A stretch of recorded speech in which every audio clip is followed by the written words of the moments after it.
Hello दोस्तों, आप सभी जो बच्चे BSc nursing entrance test exams की तैयारी कर रहे हैं उन सभी के लिए गुड न्यूज़ है कि पीजीएमआई का एग्जाम का नोटिस आ चुका है। अभी अभी ये नोटिस जो है वो आया था और ये नोटिस जो है वो 5/8/2026 को ये नोटिस जो है वो रिलीज हुआ है, निकला है।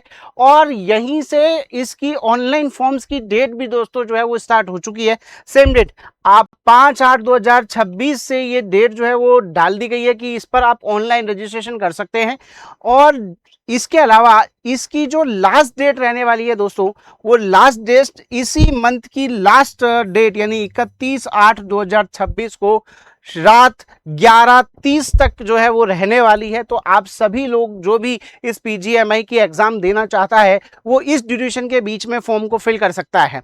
इसके लिए दोस्तों जनरल जो कैटेगरी है उसके लिए इसकी एप्लीकेशन फीस जो है या कंसल्टेंसी फीस जो है वो 1000 रुपीज़ रखी गई है, वो जनरल कैटेगरी के लिए है। बाकी रिजर्व कैटेगरी जितनी भी है उन सभी के लिए 750 जो है वो प्राइस रेट रखी गई है। तो आप जो है इतनी सी फीस में आप इसका फॉर्म फिल कर सकते हैं।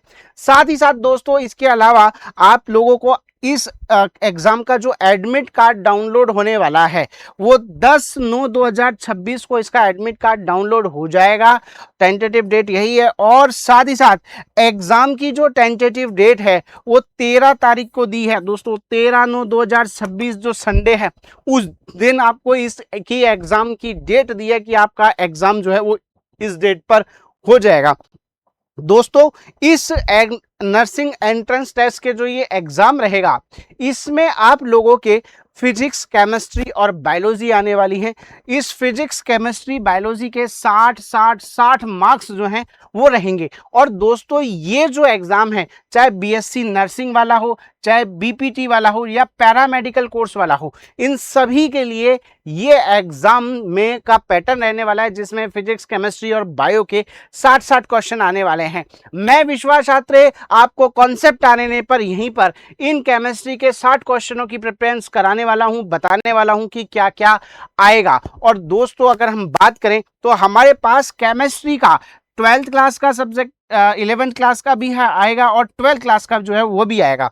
11th क्लास के अंदर से हमें basic information, atom structure, periodic table, chemical bonding, thermodynamics, equilibrium, redox, reduction और आपका ऑर्गेनिक केमिस्ट्री और साथ ही साथ हाइड्रोकार्बन्स की चर्चाएं जो हैं वो हम इस 11th क्लास से करेंगे। यानी कंप्लीट एनसीईआरटी बेस्ड जो है वो ये रहने वाली है आपके पास 11th क्लास।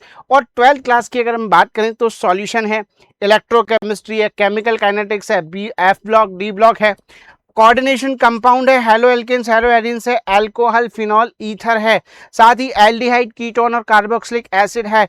और इसके अलावा आपको ऑर्गेनिक कंपाउंड और बायो मॉलिक्यूल्स जो है वो भी पूछा जाएगा। ध्यान रखना ऑर्गेनिक कंपाउंड्स में नाइट्रोजन वाले, अमीन वाले जो ग्रुप्स वाले हैं जितने भी है वो सारे के सारे ग्रुप्स के बारे में पूछा जाएगा। दोस्तों केमिस्ट्री की अगर मैं बात करूं तो केमिस्ट्री में सबसे पहले आपको आपकी जो क्लास 11th है उस 11th से सबसे पहले पहला वाला चैप्टर का क्वेश्चन किया जाएगा। इस पहले वाले चैप्टर में बेसिक इंफॉर्मेशन है, मोल कंसेप्ट के बारे में बात है, नॉर्मलिटी फॉर्मलिटी के बारे में बात है और मोलिलिटी की बारे में भी बात है। इसके अलावा आपको एटॉमिक स्ट्रक्चर के बारे में बात की जाएगी। यहाँ पर एटॉमिक स्ट्रक्चर के साथ साथ आपको आइसोटॉप्स, आइसोबार्स इनकी भी बात की जाएगी। सारे के सारे मॉडल, थॉमसन का मॉडल, बोर मॉडल बहुत इंपॉर्टेंट है दोस्तों यहाँ पर, कौन सा, बोर मॉडल। साथ ही साथ आपको इलेक्ट्रॉनिक कन्फिग्रेशन के साथ साथ आपको क्वांटम नंबर्स को छोड़ना बिल्कुल नहीं है। Quantum numbers is a very important topic of this unit atomic structure. Clear. अच्छा, साथ ही साथ तीसरा जो है classification of elements and periodic in properties, यानी यह इसमें पूरी पीरियोडिक टेबल की आपको बात की जाएगी जिसमें पीरियोडिक टेबल की स्ट्रक्चर के बारे में हम समझेंगे कि क्या होगा पीरियोडिक टेबल में, क्या नहीं होगा।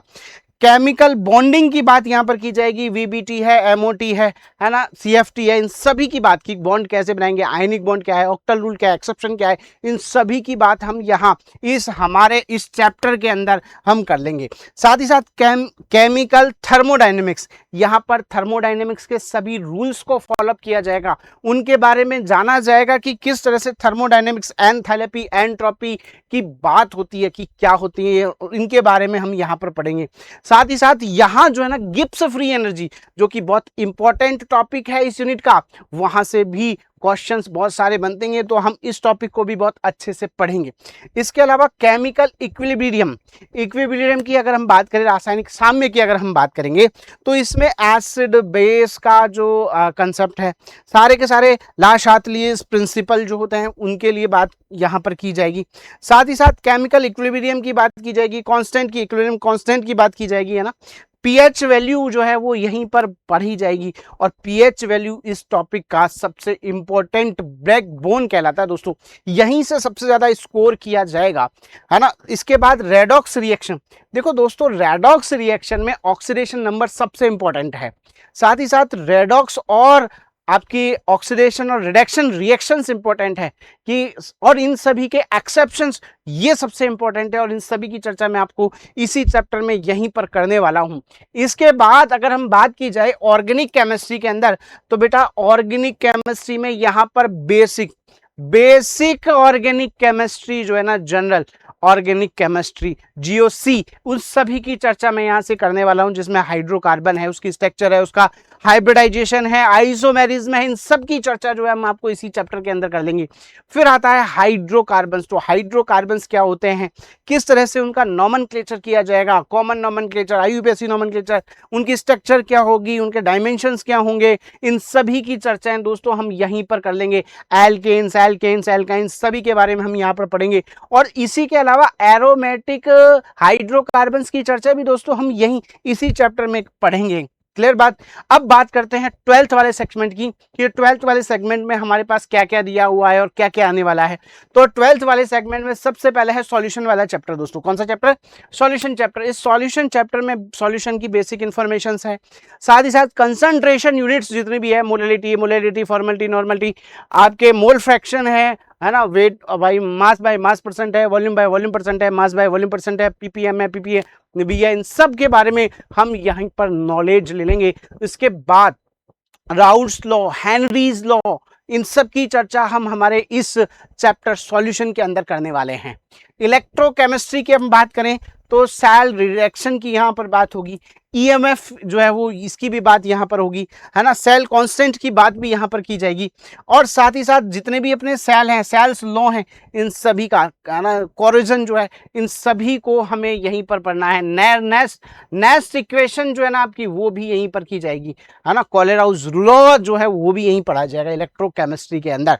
इसके बाद आता है केमिकल काइनेटिक्स दोस्तों। इस केमिकल काइनेटिक्स में रेट ऑफ रिएक्शन कैसे डिटरमाइन करते हैं, हाफ लाइफ लॉन्ग पीरियड कैसे निकालते हैं, ऑर्डर को कैसे डिफाइन करते हैं, इन सभी के बारे में चर्चाएं यहीं पर की जाएगी, है ना। आपको एक्टिवेशन एनर्जी की चर्चा यहां पर करेंगे, एक्टिवेशन एनर्जी से भी बहुत अच्छा इंपॉर्टेंट क्वेश्चन बनता है। डी और एफ ब्लॉक आता है दोस्तों, जो कि पीरियोडिक टेबल का एक बहुत अहम हिस्सा है। इस डी और एफ ब्लॉक में ट्रांजैक्शन मेटल्स की बात की जाएगी, नॉन ट्रांजैक्शन मेटल्स की बात की जाएगी, ऑक्सीडेशन नंबर है, उनका साइज है, उनकी रिएक्टिविटी है, उनकी स्टेबिलिटी है ना, इन सभी की चर्चा, सारी प्रॉपर्टीज, कलर है ना, उनका मैग्नेटिक इफेक्ट है, ऑक्सीडेशन स्टेज है, उनकी केमिकल प्रॉपर्टीज है, इन सभी की चर्चा डी और एफ ब्लॉक में हम यहाँ पर करेंगे। इसके अलावा दोस्तों अपने पास कौन सा, कोऑर्डिनेशन कंपाउंड दोस्तों, कौन सा, coordination compound. Coordination compound very very important topic है, और यहां से क्वेश्चन बनता ही बनता है। इसमें सबसे पहले कोऑर्डिनेशन नंबर क्या होता है, इसकी स्ट्रक्चर क्या होती है, उसका आईयूपीएसी नाम क्या है, उसका आइसोमेरिज्म क्या है, इसमें सीएफटी जो अप्लाइड होगी, इसमें वीबीटी जो अप्लाइड होगी, उन सभी के बारे में चर्चा हमें यहाँ पर करनी है, क्योंकि में कोऑर्डिनेशन कंपाउंड से जुड़े हुए चैप्टर में हमें पढ़ना है। अब आ जाते हैं अपनी दूसरी वाली बुक के ऊपर, जिसमें सबसे पहले हेलो एल्केन्स और हेलो एलिन्स के बारे में बात की जाएगी, जिसमें इन सभी के nomenclature, IUPAC nomenclature, common nomenclature और इसके अलावा फिजिकल प्रॉपर्टीज बनाने के मेथड और इनकी रिएक्शंस, नेम रिएक्शन दोस्तों बहुत इंपॉर्टेंट बात होती है। इन सभी नेम रिएक्शंस के बारे में हम आपको यहाँ हेलो एल्केन्स और हेलो एलिन्स में पढ़ेंगे। साथ ही साथ आपका अल्कोहल, फिनॉल, ईथर या एल्डिहाइड कीटोन्स की अगर हम बात करूं तो इसमें भी सेम प्रोसेस है। वही सबसे पहले नामकरण आएगा, नोमेनक्लेचर आएगा, आपका IUPAC वाला नोमेनक्लेचर आएगा, इनके सभी के फिजिकल प्रॉपर्टीज आएंगी, उसके बाद केमिकल प्रॉपर्टीज है, बनाने के मेथड हैं, इन सभी से नेम रिएक्शन, जितनी भी नेम रिएक्शन है दोस्तों उन सभी नेम रिएक्शन से क्वेश्चंस आने वाले हैं। अगर आपकी कहीं ना कहीं अगर आपकी वीक हो तैयारी तो आप लोग यहाँ जुड़े रहना, मेरे साथ बने रहना, मैं आपको केमिस्ट्री में बिल्कुल पारंगत कर दूंगा कि आप क्वेश्चन देखेंगे और देखते ही आंसर उसका फिट करेंगे।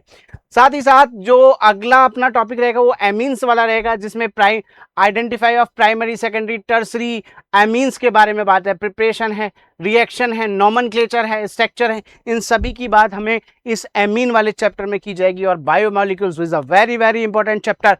इस बायोमोलिक्यूल के अंदर कार्बोहाइड्रेट है, प्रोटीन है, फैट है, विटामिन है, एंजाइम्स है, हार्मोन्स है, इन सभी की चर्चाएं जो है यहाँ पर की जाएंगी इस चैप्टर के अंदर। बायोमोलिक्यूल्स के अंदर जो हमारी लाइफ से रिलेटेड चीजें होती है ना, उन सभी के अंदर इनकी चर्चा की जाएगी।